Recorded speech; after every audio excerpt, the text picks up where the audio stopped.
Je disais tout à l'heure qu'effectivement ici c'est très boisé, il y a les hêtres, il y a les chênes, les bouleaux, on y viendra. Dans ces belles forêts, il y a les champignons, c'est en plus la pleine saison, Et il y a mais une également nouveauté. une rose, Eh oui, la rose, le rosier Bagnole de le l'Orne. rosier de Parce que Bagnole. quand on est invité à dîner pour n'importe quel événement, on offre des fleurs et essentiellement des roses. En bouquet, ça dure 4 jours, grand maximum. Je vous suggère d'acheter, de vous offrir le rosier Bagnole de l'Orne. Mignonne, allons voir si la rose qui ce matin t'avait Je suis déclose. mignonne. Regardez la naissance du rosier. Histoire de fêter dignement son anniversaire, Bagnole de l'Orne s'est offert une rose à son nom. Tout a commencé il y a plus de 10 ans, dans les mains de Dominique Croix et Jacques Ranchon, obtenteurs de roses dans le sud de la France. Ils ont d'abord choisi les parents, rosiers, bien particuliers, dans le but qu'ils donnent naissance à un enfant beau et vigoureux.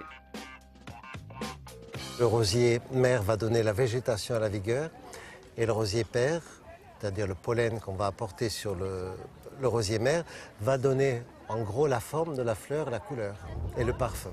Je baptise officiellement cette rose, rose de Bagnole de l'Orne. Pour tout baptême, il faut un parrain, 2 même pour cette rose, et non des moindres. L'un, François Morel, comédien, auteur, poète, qui raconte le pouvoir des fleurs dans son spectacle Hyacinthe et Rose. On est dans une période qui est assez anxiogène, qui n'est pas très drôle d'une manière générale. Et il y a des gens qui travaillent à apporter un peu de beauté au monde, à la vie, en créant des fleurs. Donc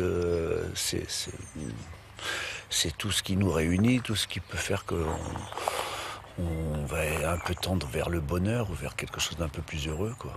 Chers amis, on connaissait les termes de Bagnole, le casino de Bagnole, le lac de Bagnole, les accidents de Bagnole. On connaîtra désormais la rose de Bagnole de l'Orne. Le deuxième parrain, lui, nous conseille pour bien planter nos rosiers. Stéphane Marie a eu un vrai coup de cœur pour cette rose de Bagnole. La fleur en elle-même, elle est très belle. Elle la ramène pas tellement, mais elle est double.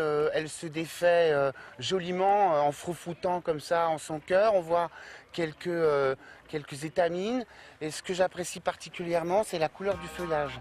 Et pour cause, il a été retenu pour sa rusticité, sa grande résistance aux maladies et surtout pour éviter les produits chimiques.